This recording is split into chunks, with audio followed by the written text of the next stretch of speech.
Hello and welcome to Favorite Rugby on Forever Sports. And the British and Irish Lions are off to a winning start, beating Japan 28 points to 10 at Murrayfield, thanks to a first half performance that really sort of put the Lions in control. Second half scoring just one try. Japan actually winning the second half 10 points to 7.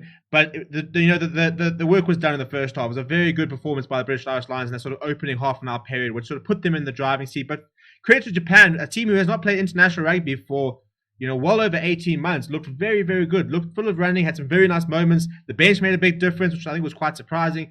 And they'll take a lot of solace out of the fact that they were competitive for a large part of that second half. And I think could have probably scored more tries. They'll be frustrated that they maybe didn't convert their chances into points. And Warren Gatland will be impressed with the fact that his men managed to sort of hang in there towards the end and refuse to give Japan a try. But before you break down the game and look at what happened, please do smash a like on the video, subscribe to the channel as well if you are new. So first of all, the big worry for the Lions is 3 injuries, and that started with Allen Jones, who walked off the field after just 8 minutes. Whether it's a shoulder injury, whether it's a wrist injury, it looked like it was a wrist. I thought it was a wrist, but he didn't seem to have any strap or anything like that, so hopefully he's okay. Justin Tipuric also left the field in the 22nd minute, and Jack Conan later on in the game as well. But the Lions got into the ball through Josh Adams, and it was Japan guilty of being a little bit too fancy. They had some really good offloads before throwing a bit of a 50-50 offload, which Robbie Henshaw then turned over. They then ate up a lot of space, and Josh Adams managed to sort of measure up his counterpart, came inside and made a very nice finish there. Dan Bigger adding the extras there. Duman van der Merwe then went over in the 18th minute, and that was just poor from Japan. There was just no pillars. The Lions had gone down the right-hand side, and Duman van der Merwe arrived at the ruck, looked up, saw nobody down the right-hand side, and grabbed it and went around the ruck, and there was literally nobody at home. So he strolled over for his try on debut. Dan Bigger adding the extras as well. Justin Tipuric then left the field, and the 23rd minute, Robbie Henshaw went over. That was just raw power, straight over into his opposite number. That was the problem with Japan. They just couldn't really sort of stop players when they had momentum. Bundy Aki had a brilliant run, which was part of the sort of first try, and Japan were kind of just being bullied in the first sort of 23rd minute. And Dan Bigger added the extras there. So the halftime score was 21 points to 0. And at that stage, you're thinking that Japan had to score first, and that wasn't the case, Tad Byrne went through with running on a fantastic inside line. It was a brilliant pass by Dan Bigger, who was rightfully man of the match. I thought he was absolutely superb. Definitely sort of put his hands on that starting number 10 jersey for the Springboks test. But Tad Byrne went over in the 48th minute, and Dan Bigger added the extras at 28. But after that, Japan started playing, and it was largely down to the replacement, Kazuki Himino, who came on, scored a very nice try, added a lot of impetus to that Japan attack. He went over in the 59th minute, and in those last 20 minutes, Japan literally did just park in the Lions' half. They had several penalties. They had a kick of goal, which I thought was a bit of a weird thing to take, because I think they were looking good. And if they had scored a try, 28 points to 14 is far more respectable than 28 points to 10. So I thought that was a bit of a strange decision, but at the end there, a little bit of end-to-end stuff, and the Lions getting the job done. As I said, the injuries are probably the biggest sort of cause for concern.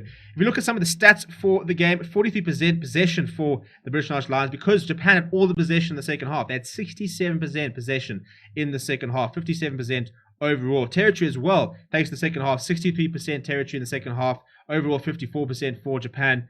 But the Lions just did very well when they took their chances. When they got into the 22, when they got into those danger positions, they took their chance to convert them into points. And that was the major sort of difference between the two sides.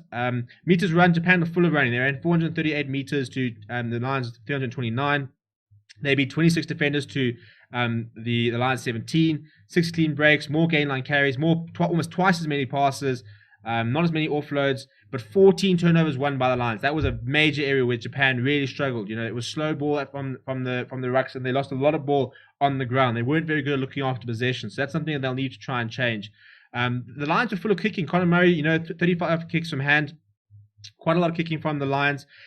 Tackles made, 154 of 183 by the Lions, and an 84% success rate, 123 of 140 from Japan at an 88% success rate. Ruck success rate was 96 for the Lions, 94% for Japan. Line success was 100% for the Lions, 16 out of 16. Ken Owens was very proficient at line out time.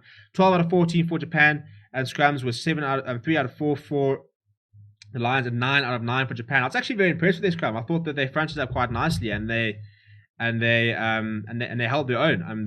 So the starting front row can definitely be very proud of their efforts. In terms of players that impressed me, I thought that Lapis Labuschagne was full of running. He made quite a few carries, 8 carries, 16 tackles, missing not a single one, 3 turnovers, 1. So he was brilliant in a losing effort. 29 meters gained, 1 clean break. I thought that the 2 wings, Fafita and Matsushima, were full of running. Fafita made 81 meters, beating 4 defenders across the game, 2 turnovers, 1, 7 tackles made as well. And Ferrari, Kataro Matsushima, born and raised in South Africa, 128 meters gained, 7 defenders beaten, 2 clean breaks, 2 offloads. He made 3 tackles, winning 3 turnovers as well. A very impressive game by him. I thought Liam Williams was pretty solid fullback, made quite a few meters there. Jack Conan made a lot of carries, 16 carries, 7 tackles by the number 8. Went off injured, he got 2 offloads and a defender beaten as well. But he was very, very impressive in that number 8 jersey. Not something that I think people were predicting to sort of see him being in around the number 8 jersey. But I'll tell you what, he did himself a lot of justice today. He really was very impressive. But the standout performer was Dan Biggar. I thought that he controlled the game very well. He kicked very well, playing with confidence. Looked like he was very settled in himself, and I think that you're probably going to see him, maybe Owen Farrell, as potentially the 2 starters, and having 2 playmakers in those sort of positions are always a nice thing to have. For the Lions, not the perfect performance, far from it, but it wasn't their best side, and some good individual performances, and I think Gatton will be largely quite happy. So I don't think we give Japan enough credit. They have become a very good side. They got to the quarterfinals in the last World Cup, which means they're a top 8 side in the world. And yes, they haven't played for a long time, but they're a side that is quite enterprising. So they're not a side that just sort of dies wondering. They'll attack you, they'll go after you, they'll force you play different types of rugby. So it's a decent scoreline against the side, because I think people still don't give enough credit to Japan, despite them continuously outplaying a lot of sides. And we've seen sides go down to them in the past. You haven't respected them enough. So I think the Lions did respect them and stuck to their strengths and were very, very good. But let me know what you thought of the game down below. Smash like on the video. Do subscribe to the channel. On Monday, we'll be announcing our full coverage and stuff like that. So make sure you are subscribed to the channel. We're literally 1 person away from 1,800 subscribers. So please become that person. Thank you very much for watching. My name is Steven, and I'll chat to you guys all very soon.